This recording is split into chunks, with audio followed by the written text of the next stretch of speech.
thank you once again, Professor Kaufman. It's such a great privilege of having you here. And I'm going to kick off this conversation with an initial question and then open for other questions from the members of our group. So your sailboat model shows that growth is the way to reach self-actualization and a healthy transcendence. And at the base of growth, there is this spirit of exploration, meaning the openness and desire to seek out novel, challenging, and uncertain events. And in The Righteous Mind by Jonathan Haidt, there is some evidence that political ideology may be linked to personality traits, so that, for instance, conservative people would be less open to new experiences and exploration.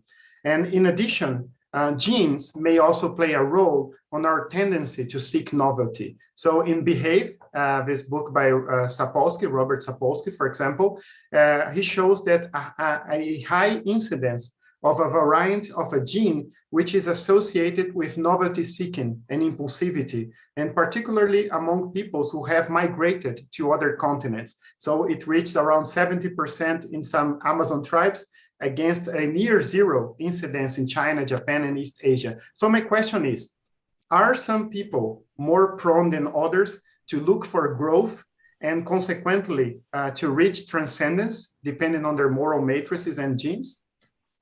Yes, and those are the ones that buy my book, thank God. Yes, no, of course. I'm an individual differences researcher, so I'm deeply interested in individual differences and the recognition that not everyone has the same motivations, not everyone has the same. Well, there's lots of individual differences, considerations with that kind of question. Not everything comes from personality. There's also environmental differences that impact and encouragement. There's some environments where people live, certain parts of the world, maybe certain parts, Korea, for instance, where they're not encouraged to explore much.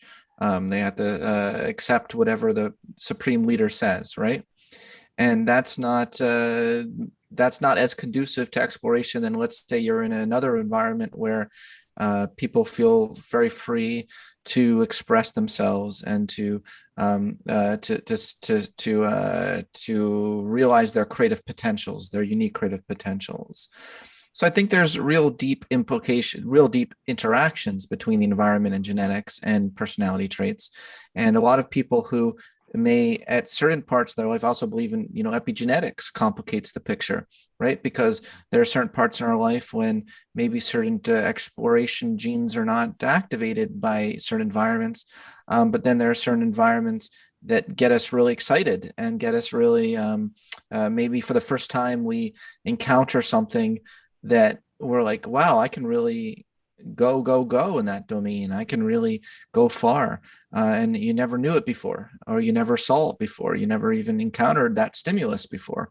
So I'm a big believer in late bloomers as well. So your question is a very complicated one, and it's very complex, because I think there's individual differences, but there are also developmental differences. And within our own lifespan, we can ebb and flow back and forth between the explorative drive and more of the fear drive. Fear, well, I don't know, is fear a drive? The fear emotion.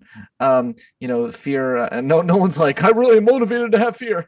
So maybe it's not a drive, but a lot of people have that fear as their default response, and having to constantly overcome that default response to choose growth requires effort. So even among those who are inclined genetically towards exploration, it still requires effort. It still requires making that choice. Yes. So I'm going for a second question, okay? Because I could spend days asking you a lot of questions, because I'm very curious about so many things. It's so dense. One question. Okay, so yes, Thais, and Thais is the psychiatrist of our group. Okay, Scott. So, no, you can start, Alexandre. No, please, Thais, please go ahead. Okay. No, yes, I'm a child psychiatrist, and I was thinking of these increased numbers of suicide attempts among youth. And when you talk to such youths, they see no sense in life. They seem to be missing some important aspects of which were evolution, exploration, and they are not really connected with life. And I was thinking of, why is it happening? We never reached such a comfortable world. I think the world's getting more comfortable for most people in developing countries, at least, and for middle class people in developing world also. And people doesn't seem to be happy enough. So, what do you think is going on? I see a big part of that problem, the societal messages that we should ever expect to be happy. You know, a lot of people, you know, I'm a big fan of like Paul Bloom's work. He was a mentor of mine at Yale when I was a grad student. He's written about pleasure and the expectations of pleasure. And if you expect, I believe in setting your expectations low in life. And then whatever happens tends to happen. You're like, oh, that's a nice surprise. That was nice that happened. I think that young people get a lot of pressure to constantly be perfect and to constantly be happy and to constantly mask their emotions and not be vulnerable, not ask for help. You know, asking for help among your friends might look weak.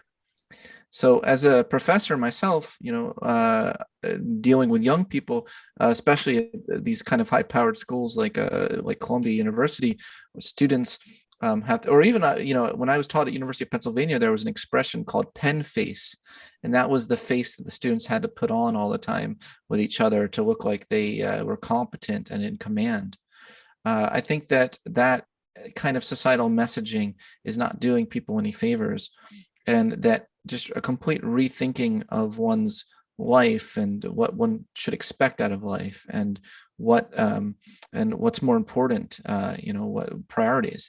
Is it meaning, purpose, working towards a higher goal, or is it happiness? I'm not a fan of happiness, quite frankly.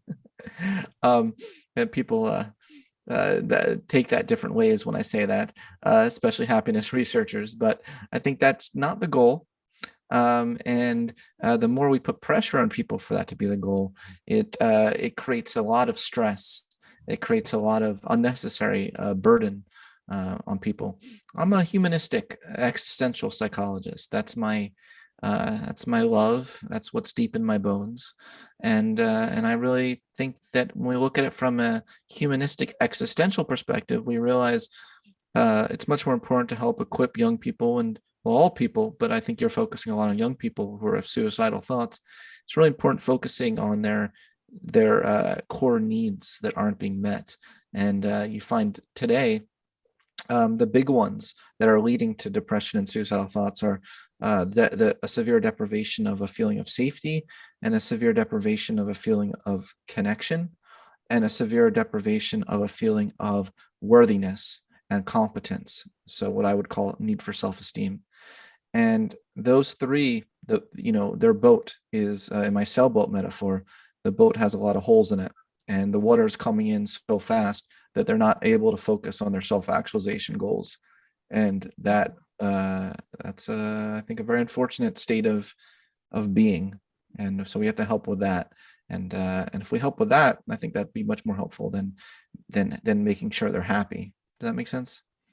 Mm-hmm. Yeah. And what do you think will be the best intervention? What should we do to change this situation? Well, you're a psychiatrist, so you probably think medicine to a certain degree can help. And I think, no, you don't think it can? No, not in the, no.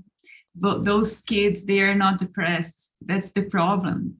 Yeah. They report feeling empty inside. There's no sense in their lives, but they are not depressed at all. Yeah. So, well, I'm not a psychiatrist. I'm definitely going to answer from a psychological point of view, but I wanted to hear it from your point of view. But it sounds like we're very aligned anyway. So yeah, from my point of view, so I mean, I'm deeply interested in that question. What are the interventions? I'm working on my Center for the Science of Human Potential, which I run right now, where we have a Transcend course, Neat Week course, where we help adults with these kinds of issues through what I call self-actualization coaching. It's a form of coaching that I'm trying to develop. I think every young child should have their own coach. I really believe that teachers could reconceptualize their purpose as self-actualization coaches. And I've been working towards that vision.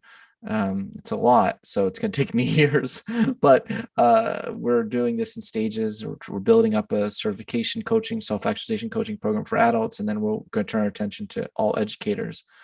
But there are things that you can do as a coach to help explore with the child what their real self is, or their best self, I should say, their best self.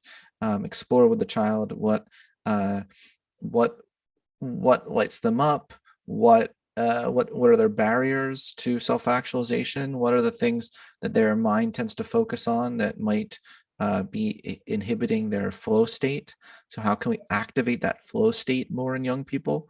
How can we activate their creative potential in ways where they feel safe to explore?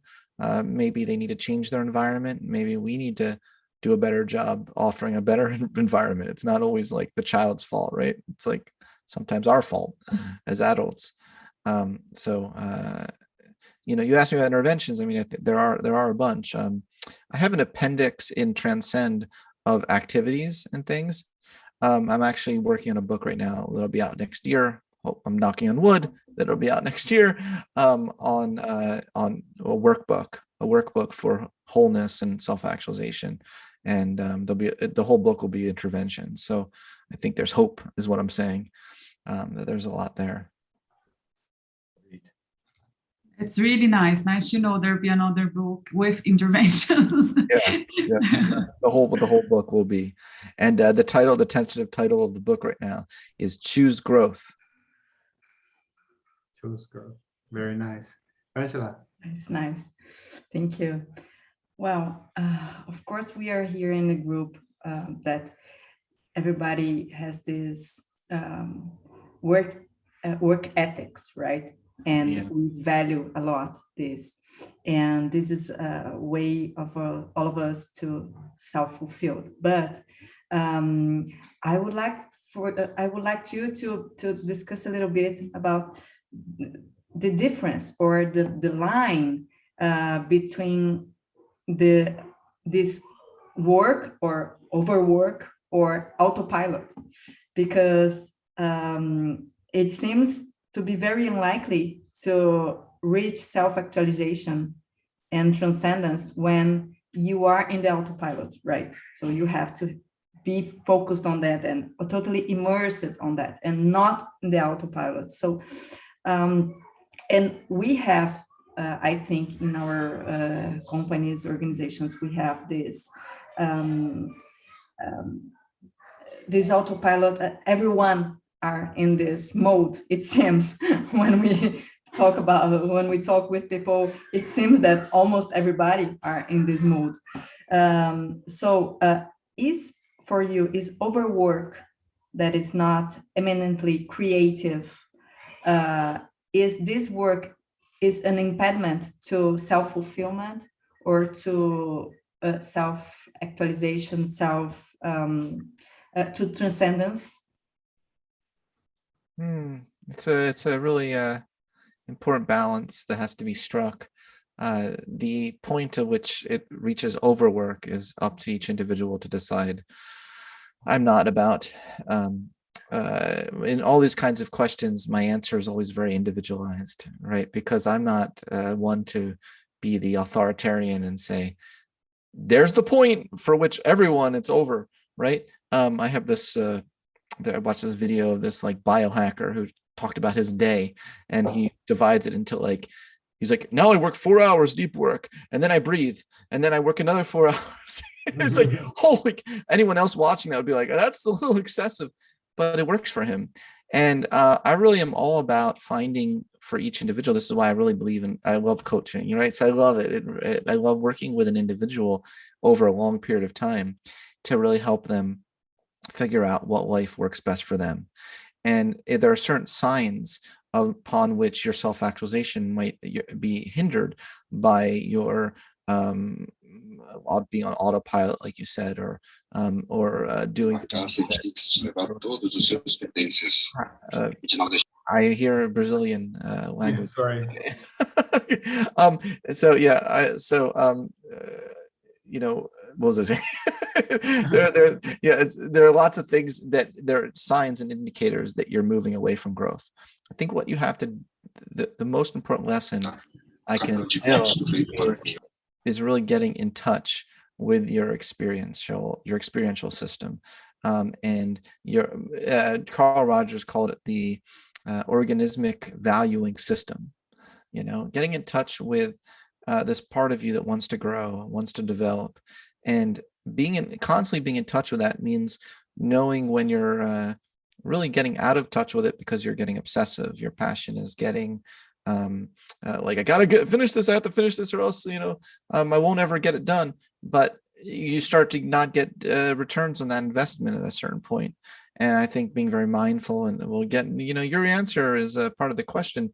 The opposite of autopilot, right, is like Ellen Langer's work on mindfulness in your daily life, not just mindfulness meditation, but Ellen Langer studies that in terms of, your mindfulness of your moment-to-moment existence in your daily life, but being really deep in touch with that experiential part of yourself that wants to grow, wants to learn, and knowing when that is it's no longer bringing those rewards, and I think we can all figure that out for ourselves, and I could help you individually over a long period of time get in touch with that, but you can do it yourself for sure. You know yourself better than anyone else in the world does. And Professor Kaufman, I have a related question, not about the amount of work, but about the type of work, the kind of work. So David Graeber of the London School of Economics has written a book in 2019 called Bullshit Jobs.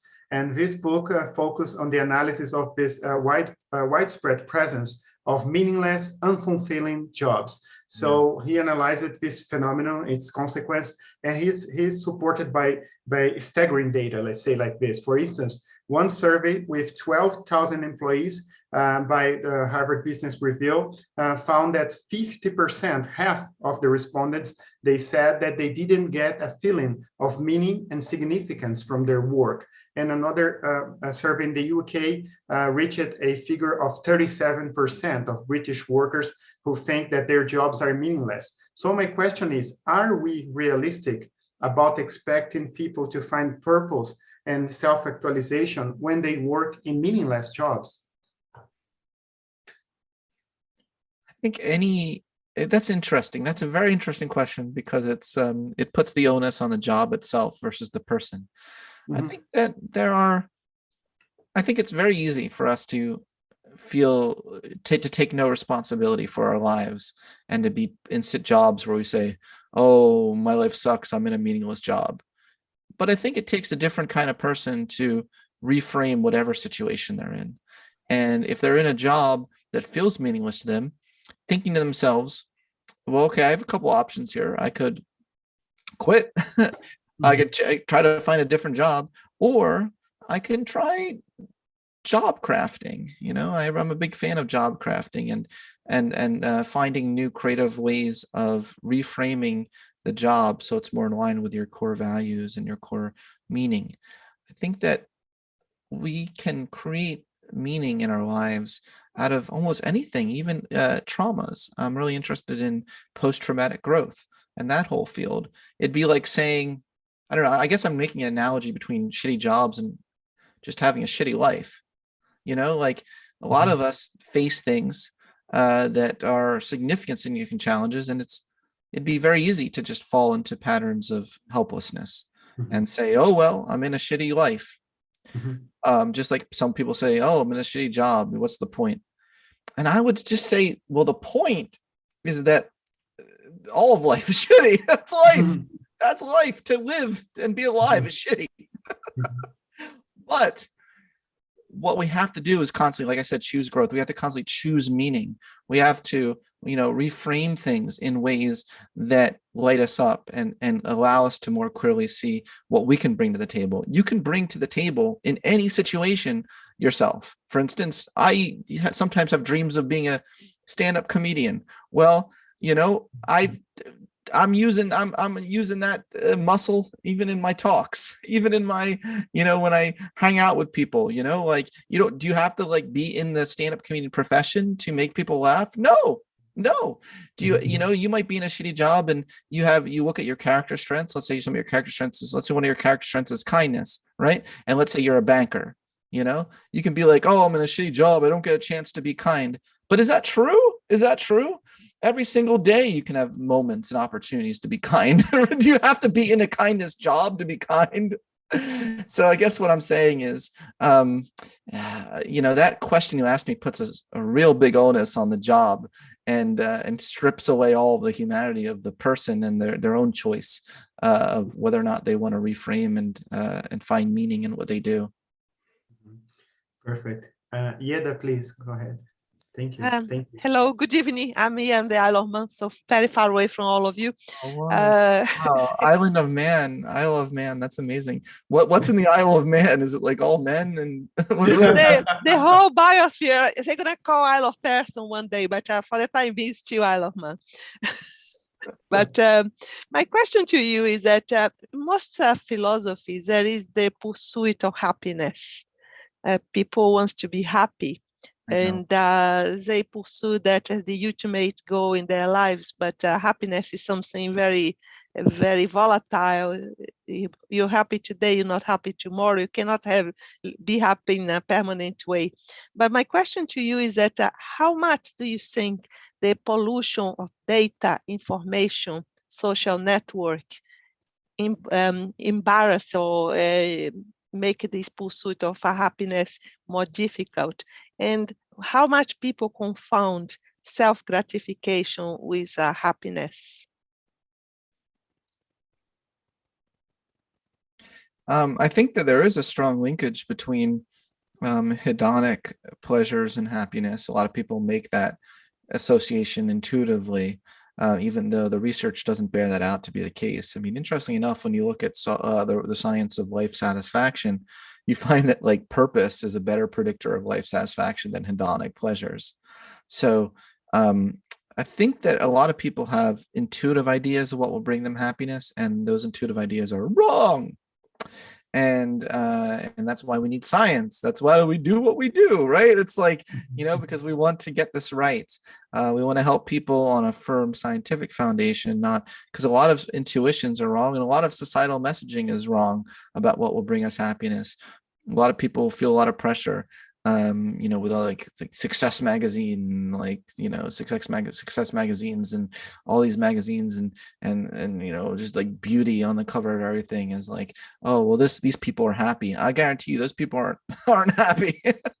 I can tell you, maybe some of them are. Maybe I don't want to speak for all of them, but they're human. That you talk to them, and they a lot of them feel deeply unfulfilled, even if they have made the cover of a Success magazine. When you talk to them one-on-one, they're like constantly, what's next? What else can I be doing? I'm unfulfilled. So you find out that when you peel back all the superficial stuff and you look at how the reality of the world actually works, no one's happy. And that's because that's the human condition. That's why I get existential. It's part of the human condition to always strive for more and to get very adapted to whatever we have in our lives, no matter how much success it is, no matter how much achievement, no matter how much, even if we have momentary fleeting feelings of happiness, which are great, by the way. I mean, I'm not like anti feeling happy every now and then. That sounds great. No, I'm all about that, but they're fleeting, and I guess I take a very Buddhist perspective on it. You can't get angry that you don't have it 24/7. You actually wouldn't want that 24/7 either. It's the contrasts in life that are most important, and that would be my argument, is that it's really about the contrasts, and it's about the relative nature of light versus dark that make life meaningful, not happiness. Excellent. Great. Yes, I see some nodding. People agree. Yeah. That would be my next question, because it seems there's a link between your sailboat model and the Buddhist philosophy and the Eastern philosophy. So, and not the pursuit of happiness itself, but the pursuit of the enlightenment, of knowing ourselves. And I would like you to draw a parallel between this humanistic philosophy and psychology and this Buddhist view, and if you think there is similarity. I do. I do think there's similarity. You know, Maslow very much. Look, there was a whole time, you know, the whole time period of the 60s, and that I didn't live through. I don't. Maybe some of these people in this room did live through the 60s, and they tell me what it was like to actually live in the 60s. I feel like I was born in the wrong era. You know, I feel like I would have been me and Maslow would have been like, you know, buds. This is what my fantasy in my head. I could be wrong. But you know, and I would be like a hippie. You know, peace and love, you know, I could totally see myself being like that. But I'm sorry, what was your question? I just totally went on a tangent. Oh my gosh. You asked me, what was your question? Eastern philosophy. So the reason why I say this is because there was this whole time period in the 60s where like Maslow and you know, some of the great thinkers from Eastern philosophy, Ue Azarani, a lot of people don't know who he is now, famous yogi back in the day. You know, Maslow was deeply influenced by his writings, and it really influenced him to co-opt the term the plateau experience that many people are not familiar with. But that is a very East Indian state of consciousness, the plateau experience, where you really see the miraculous in the everyday, and you really just live this life where all around you, you know, you have a deep appreciation of your everyday existence and of the things you see over and over again, as opposed to constantly seeking the highs like a drug addict, you know, constantly, oh, I always need life to have, you know, highs, being a high seeker. You know, so deeply intertwined is Eastern philosophy. And in fact, my notions of self-actualization in my book Transcend are probably more Eastern based than Western based, although I try to do a deep integration of the two. Yes, and you point out in your book, Professor Kaufman, that perhaps no word, Scott, has been used in so many different ways than as the word transcendence. So you define a specific type of transcendence, which is healthy transcendence, as this emergent, right, phenomenon resulting from this harmonious integration of one's whole self in the service of something broader, of cultivating this good society. But at the same time, you warn about the risks of, let's say, skipping steps or engaging into shortcuts in order to reach transcendence. And in particular, you argue that there is a lot of, you called this a pseudo-transcendence going on and resting on shaky foundation. So my question is, can we say that transcendence is a long-term outcome as a result of consistent hard work, instead of just going to mindfulness retreats, following some gurus, having extreme experiences, or taking some pills? Yeah, I think a lot of our most transcendent moments in life are outcomes of overcoming a challenge or overcoming a struggle, a hard mastery. And there's lots of ways, there's lots of things we can have mastery over. But if we didn't have the opportunity to master things in our lives would be really boring.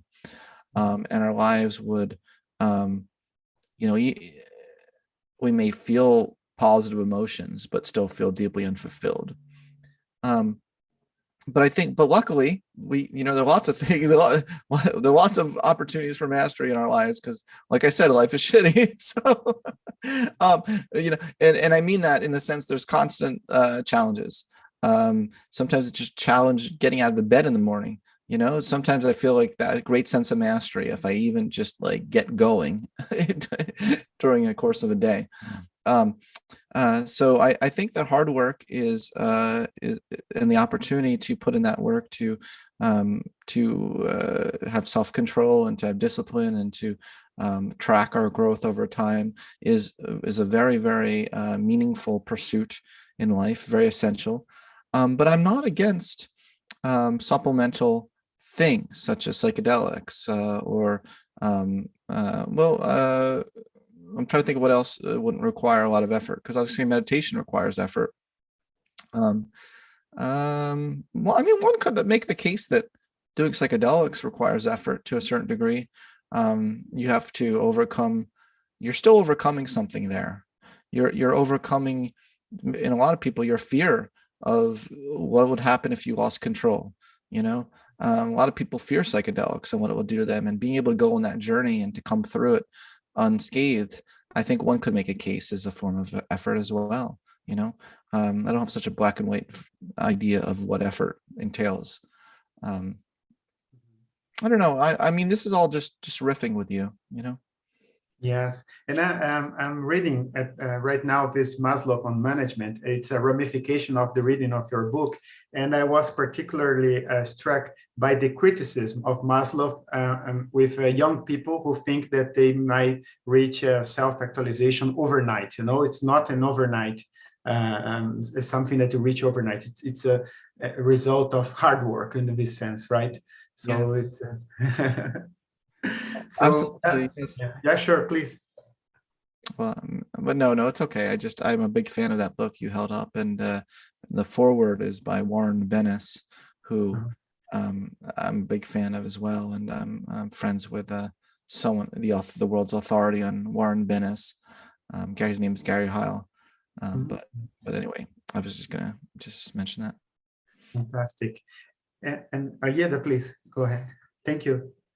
Yeah, I would like to ask another question. So we here, most of us, we are executives in companies that are hierarchic, structured, and we have to go in that life being a leader of a company. But we here, the common thread of us doing this course, following this seminar, is that we want to embed ourselves and contribute to better world. And how transcendence can help us in terms of making companies a better place for everybody there, or at least to touch the lives of people we work with and apply your principles. This is a real deep issue that I actually have conversations with Gary Heil about. He wrote the book. He's the one I was just telling you about, who knew Warren Bennis personally, and I think he's one of the editors of one of Maslow and management texts. Choose Love, Not Fear. Is that the title of his book? Something, I think that might be the title of his book. But the point here is having a workplace that is human-centered is absolutely essential to addressing this issue. This is what Maslow was trying to get at. He called it a eupsychian workplace, but that word didn't last the centuries. No, it didn't stick. But a human-centered one, that's what he means. He means one where the psychological needs of the employees are being met, particularly their self-actualization needs. And we can call, sometimes I fold self-transcendent needs under self-actualization needs, because I just have a very broad definition of self-actualization. It's not just about realizing yourself, but it's having a great synergy between yourself and the world. So I would argue for a workplace that's synergistic, where what's good for the employee is simultaneously, as much as possible, good for the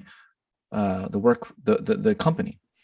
And really thoughtfully thinking through how you can create a synergistic company, and that really requires bringing out the unique skill propositions of all the employees in ways where they feel like their values are in line with your values.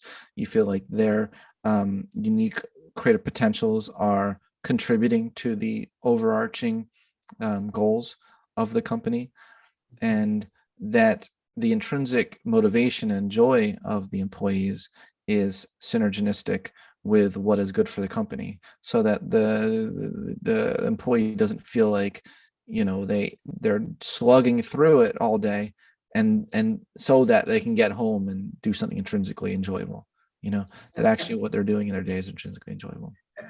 I have one related question to this issue, Scott, because one of the takeaways from your book, of the many takeaways of your book, is that perhaps we can say that the real role of a business leader is to create the conditions for individuals to become the best versions of themselves by reaching, of course, self-actualization and hopefully even transcendence through the work. Because if they do this, they will work with excellence every day, and the outcome will be the best as possible, okay? However, most, if not the vast majority of companies, they still focus on financial incentives, on bonuses, and in recent years, on office amenities such as ping pong tables, free meals, massage, you know, concierge services to motivate people and to extract the best performance out of them. So, in your view, how wrong these companies are in terms of trying to bring the best out of their people through financial incentives, through carrots and office amenities? Yeah, I mean, I clearly am not a fan of the carrot stick approach to motivating employees. That would be very un-Maslow of me to say that I was into that. But it is funny how, you know, a lot of companies do a lot of these kind of cute things that think that it's automatically going to bring the people together and make them happy if we address their happiness needs, you know, or hedonic needs, like a ping pong table that'll hedonically, you know, improve them. I think it's important to recognize that, or I wouldn't even say the goal should be to hedonically improve the conditions, although it doesn't hurt, I guess, if you improve the quality of the food. That's, I'm not going to complain, but look deeper is what I would say. Right, Andy? I'm not going to be like, no, don't improve my hedonic pleasure. I am against it. No, I mean, I don't mind. I don't mind.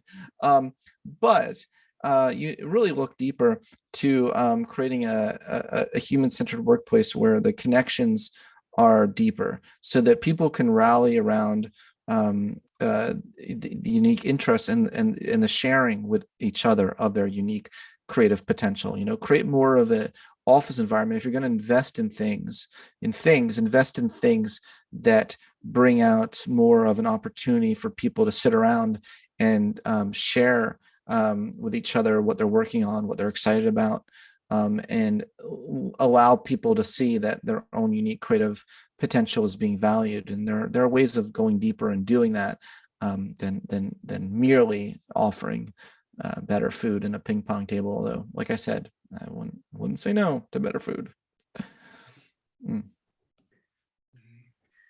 Well, thinking about this motivation and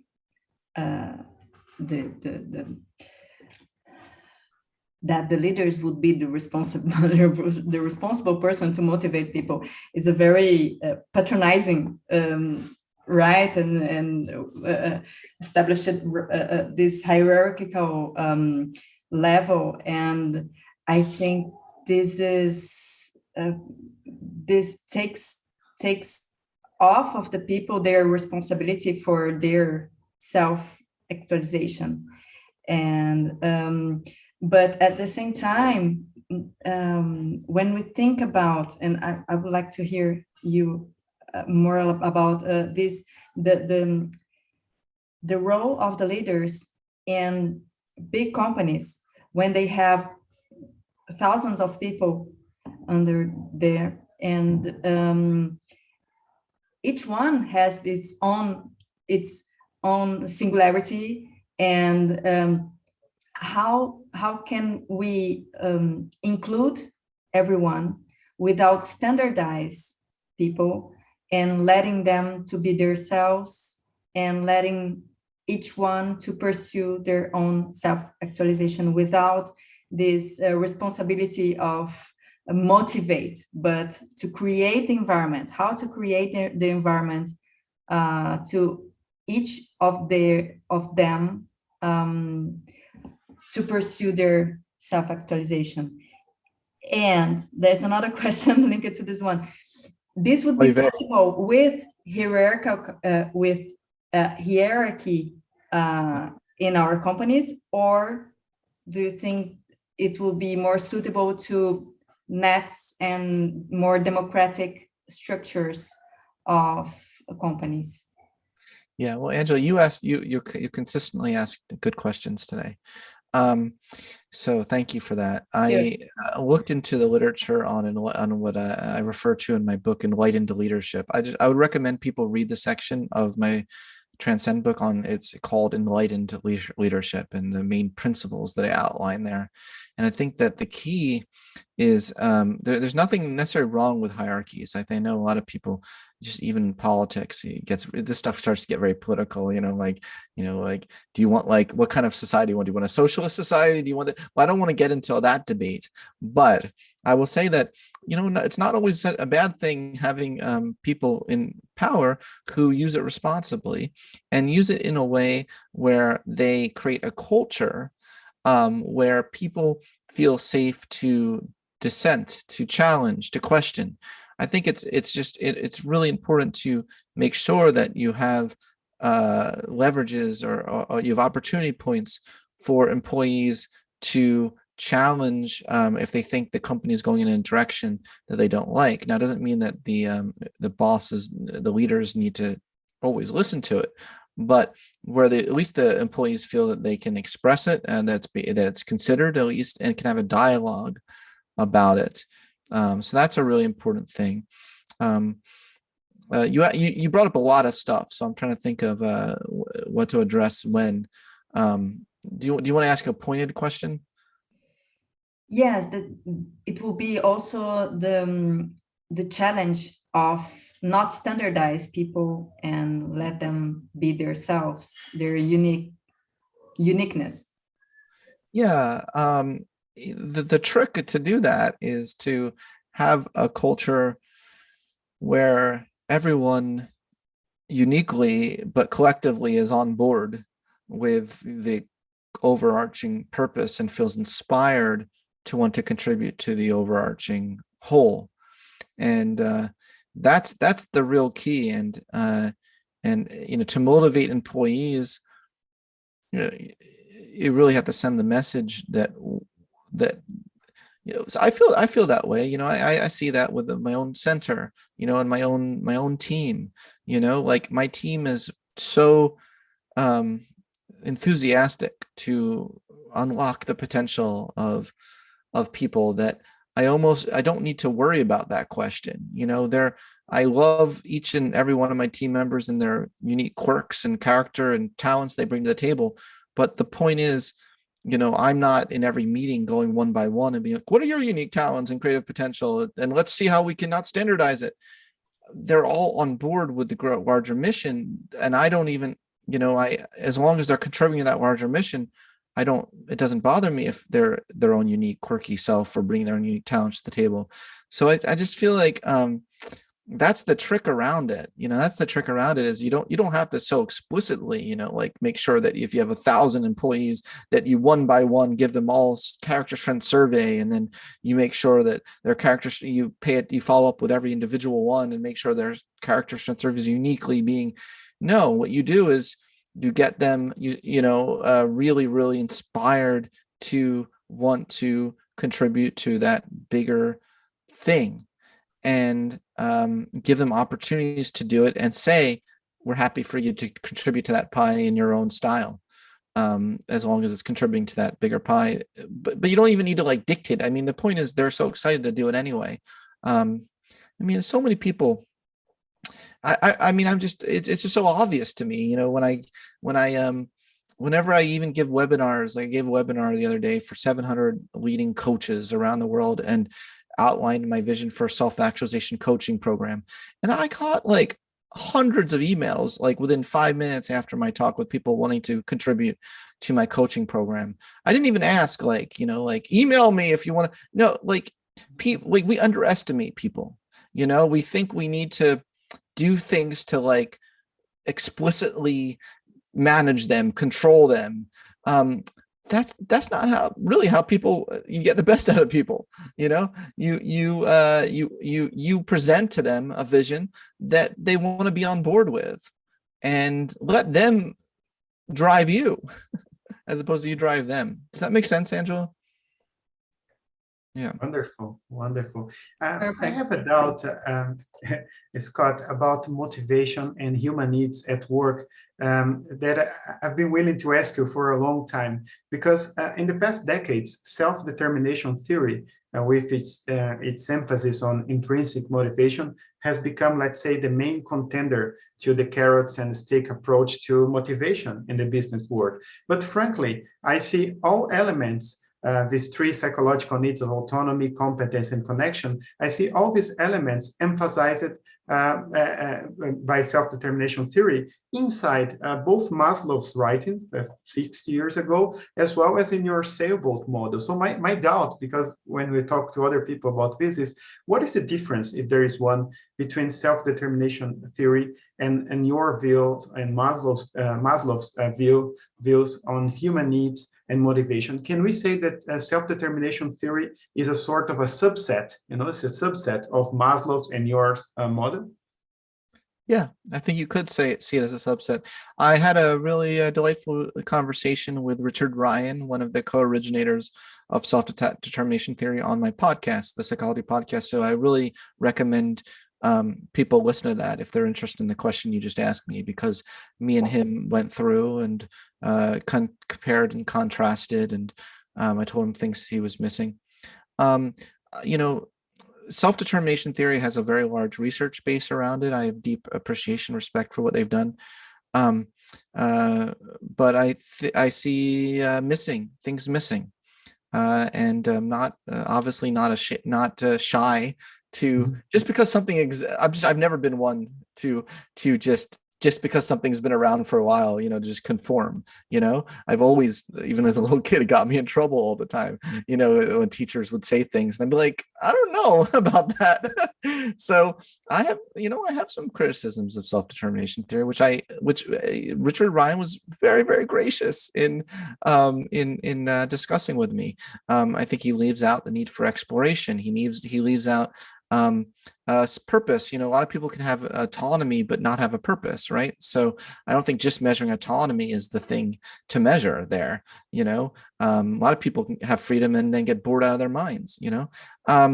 I also see him missing self-esteem, and that was a real big disagreement. He really, really did not like that, the idea of putting self-esteem in there. But I think that it's catastrophic when people feel a low sense of self-worth and low sense of the competence part of self-determination theory is folded into my need for self-esteem. So I see, but I would actually distinguish competence from exploration, the exploration drive. So there's a lot of nuances and things, of a lot of similarities. All the needs from self-determination theory can be found somewhere in my model, but I think that those three they propose are not, it's not the be all and end all of what we care about as humans. Does that make sense? Yes, absolutely, absolutely. Or even what we need as humans, I should say. I should go further, because they're needs, not just what we care about, but what we need. Yeah. Yeah, this was a big doubt that I had for a long time. It's great to hear directly from you. It's fantastic. Thank you. I'll tell you another thing about that theory. They talk about the need for connection, but I don't think they make the distinction between connection and love, which I think is a really important connection. Really important distinction. Really important distinction. Mm-hmm. A lot of people feel connected, feel like they belong somewhere, but they don't have opportunities for giving. They don't have opportunities for showing love to even their enemies, to people they don't like necessarily. So that's why that was another addition in my model, was be love for the being of others. So anyway, look, we could talk about this all day long. But that's a little some of my thoughts. Yes, and just switching gears, and we are going to the end of our session of the agreed time with you, Scott. But switching, yeah, okay, we're so happy for that. Switching gears on a more personal note, I was really impacted in your book by the experience that you described, that it's a sort of a program that you engage it in order to let's say face mortality, right? And you point out that only by facing our mortality, only by face the brevity of time, that we are more likely to see this extraordinary in the ordinary, to see the sacredness in the secular. So I don't know if you could share with us this. How do you see this issue, which is critical for all of us, right? Because we tend to think that we'll be here forever, and it's not that case, you know. It's and when you feel that, it's a turning point, right? Sometimes in your life. Yeah, but I would disagree with you that we can't be here forever. Well, first of all, there's one point in which I would say, listen to my latest podcast interview with a Harvard geneticist who's working on life extension. But the second reason why, which I would argue with you on that, is that I would like to think that my book Transcend will last a very, very long time. Why do you just equate you with your biological physical existence? I would argue that you can last, maybe not forever, because nothing will, eventually all the stars will die out and humans will become extinct. But until that point, who's to say that you can't create something in your short physical lifespan that lasts, if not forever, a really, really long time. So that's why I really do think if we can extend our sense of self beyond our physical bodies to the meaningful work we do, to our purpose, to our transcendence, we can last a very, very long time. I really do think we can. Does that make sense? Yes, it's a very Buddhistic also perspective, right? Because everything is in transformation, right? Yeah. What do you say? It's a very what perspective? Buddhistic, from Buddhism, in the sense that we will pass to other people. We are in other people as well, we are not only in ourselves. We really are. Yeah, we really are. You all touched me today, so you'll live in me. You too. Thank you. I hope so. That was the goal. Yeah. Very deeply, by the way. Oh, thank you, Andy. Thank you. Yes. Through your book and through your answers here and your presence with us, it's been amazing. Thank you so much, Scott. I don't know if we would have time for one more question. Yes? Up to Alexandre. Wait. It's the kid. Yeah. Question for me? Ele tá vendo você. Scott, my question is about the necessity of so many people today to be in other realities, in the digital realities, in virtual realities, such as metaverse and other kinds of existence. And is this good in your view, or is this a way to show us the lack of connection with the real life of these people? What are your thoughts about this? Well, I am very concerned about how it's going to be used, and it does take us away from the human connection. In a ways, it's a distraction from engineering society that goes back to first principles, which is 500 to 2 million years old. There's deeply ingrained tribal needs that we have, that manufacturing evolutionarily novel products and thinking that it's going to tap into those ancient needs when humans haven't evolved, I think is very problematic. So I am wary about that, and I know this is being recorded, so I'm not going to make any comment about Facebook. Yeah, but we can't if you won't allow, we won't put in the YouTube. But the thing is that could put us or millions in a state of constant pursuit of just pleasure and not the self-fulfillment. And yeah, it concerns me, but there could be some good potential to it. I haven't been convinced of it yet, but I'm keeping my mind open. I'm always learning, but I think that sometimes certain things are distractions from human things that have been tried to connect people to each other more that just haven't worked. So we try things that actually move in the opposite direction. But yeah, and Scott, you talk about this concept of transcender, right? That Maslow has started written about this 50 years ago.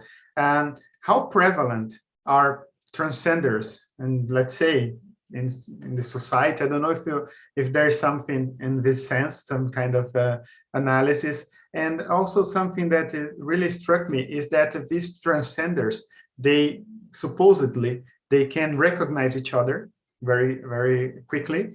And also they are not, very happy people. Actually, they are kind of people that complain a lot, right? So you talk about this meta, I don't know exactly the term, but it's a kind of meta complaining about the world, about the stupidity of some stuffs.